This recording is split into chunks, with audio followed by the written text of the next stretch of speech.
how do you frame doing the on ice work in the season if you're thinking about training? I know you touched on the practice, like having intention at practice and stuff, but just So are we talking about team practices, or are we talking about your own type of training? Both. Let's talk about both a little bit. Okay. So on your own personal training, it's like gets tricky during the season because you're doing a lot of conditioning. So it'll also depend on what your coach is doing, right? So if your coach has, because you've seen this, like there's a lot of different ways. If you're with a coach who, and I've seen this, where they talk on the board all day and the practices aren't very intense, then that's something you might want to address, is get on the ice with yourself, with your buddies, with a trainer, whatever, that can get you a little bit of pace to it. Mm-hmm. But I would always have a puck with you, right? A little bit of pace. But other than that, you want to look at skills that you don't get to work on quite as much that you would in a practice, right? So a lot of, obviously in a practice setting, you should be doing a lot of passing and a lot of forechecking, whatever. It depends on the level that you're doing. If you're working on your own or you're doing private stuff, then you should be looking at, okay, what are my, like, here's the thing. Don't work on what you're good at. You can do a little bit of it, but you got to go with those skill buckets again, make sure they're full. So find the deficiencies that you feel that you need to work on, and that's what you're going to spend your time on. How often do you need to do that? Well, again, that the intention is mom and dad shouldn't be deciding how often you need this, right? More is not necessarily better. I think this is the responsibility of the player to take the onus upon himself to find a way to get better at it. So if it's shooting, then shoot pucks, man. Shoot a ton of pucks. If you need to go see a trainer for that, that's fine. But make sure you're doing your own part first. If it's stick handling, do lots of stick handling. I don't know if you necessarily have to have all the patterns and all that kind of stuff set by a coach, but just make sure you're touching the puck. Mm-hmm. But it's the skill piece should be more individual to you. I don't think you can go wrong with like different types of shooting during the winter. Like if you're going to go to a camp, if you got something, or clinics or whatever, if you got someone that can actually help you with your shooting and different variations of shooting. And I think the other thing when you're doing shooting is not just doing the perfect shot.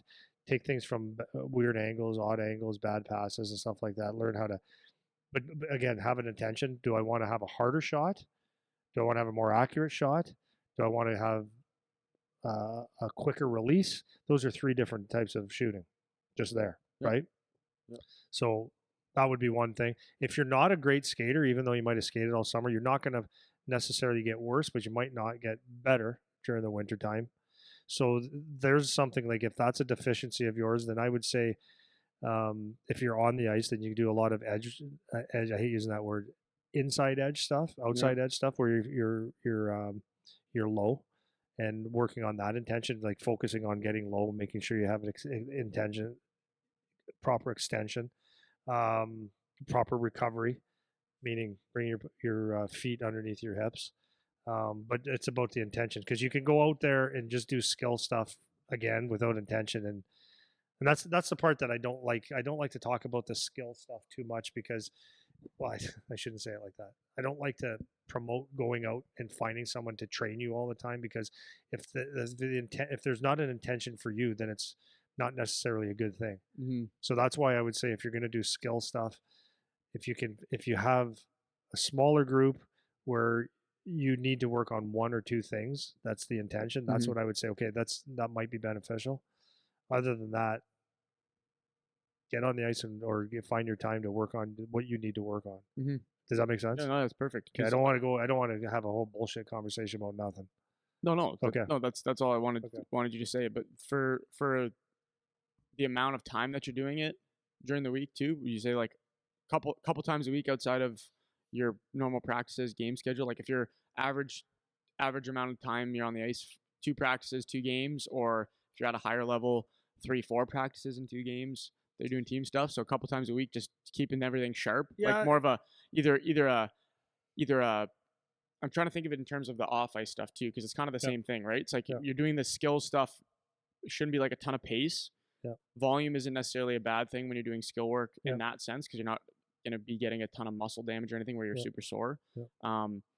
But you're on the ice practicing and stuff so much, so having enough where you're maintaining at least what you have, where you're not losing that nice feel that you have? See, Like that's a good question, but this is where I'm actually very, very strongly opinionated on this. I would never want to tell a kid that just loves being on the ice. Like I'm not talking about lessons every day. Mm-hmm. I'm talking about someone that just loves to be on the ice, to say that's enough, because I know for me as a kid, I would want to be on the ice every second that I could. Not my mom and dad. Right. This is the important distinction. Is not my mom and dad saying, okay, there's ice. It was me. Mm-hmm. So anytime that I would be able to go and skate, I would do it. And I'm not talking at 18. Yeah. Kind of though. Yeah. But I'm talking as a youth. Well, okay. So then what's, like, let's say minimum effective dose though? So it's like, if you're going to do some skill stuff, maybe there's no upper end, like practice as much as you want. Like you want to keep stick handle as much as you want to. Right. And the beautiful thing about not having a coach is you get to do your own thing. Mm-hmm. It's beautiful. Yeah.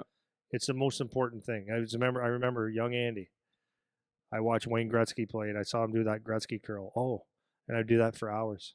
Mm-hmm. What did that do for my hockey career? But I was Wayne Gretzky for a while. Yeah. And I got very good at that, by the way. Right. Or I'd watch Guy Lafleur coming down that wing and clapping one from the top of the circle, so I would practice it. That's good intention. There was an intention. That was good work, and that's quality work. Mm-hmm. Right? I didn't have someone say, "Don't do this and do this," and then it becomes work. Yeah, for sure. So I cut you off. Minimum effective dose. Well, if I'm assuming that you're interested. Yeah, of course. Okay. Assuming like you're self-motivated, you want to do the training, you still have your team practices and games, all those things. Just like give the general case for the kid that actually wants to do the work. Well, I think you got to do something at least once a week. Yeah. I mean, you're on the ice a lot, mm-hmm. and you're probably doing some kind of physical activity. So I think once a week is quality. Yeah, some focused quality time on what you need. It goes back to like the spring hockey argument. Like my argument with spring hockey, it's like, okay, how many games do you need to play before it becomes just another game? Right. Right. So, and I found this with kids, like when we have our training, some of our training stuff, they think, well, I got to come every day. It's like, no, now it becomes a exercise in futility. It becomes a job.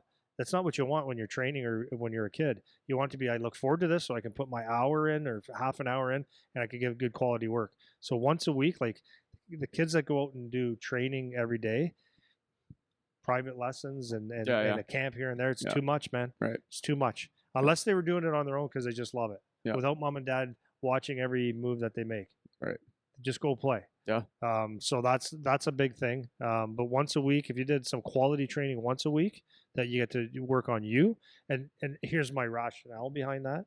If you can go and play on your weekends, and you have your 2 games on the weekend, if you didn't have a tournament, and you have your practices in between, your skill work is something that you can. Let's say it's on a Wednesday morning or a Wednesday afternoon.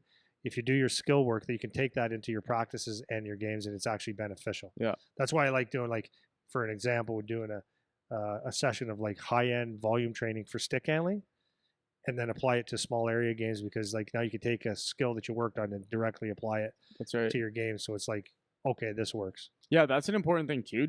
Maybe just to backtrack a bit to the off ice thing, and then we can wrap it up. Is because I didn't give a prescription either. For me, it's a twice a week thing for strength program, off ice training program, and that's the other thing is you do things close to your game that get you ready for the game in the off ice setting and the on ice setting, right? Yeah. So if you really struggle with face offs, for example, and you can Thursday at the end of practice, you can take 5 minutes and just take however many face offs you can against somebody, and you have a game on Friday, it's going to activate you for that.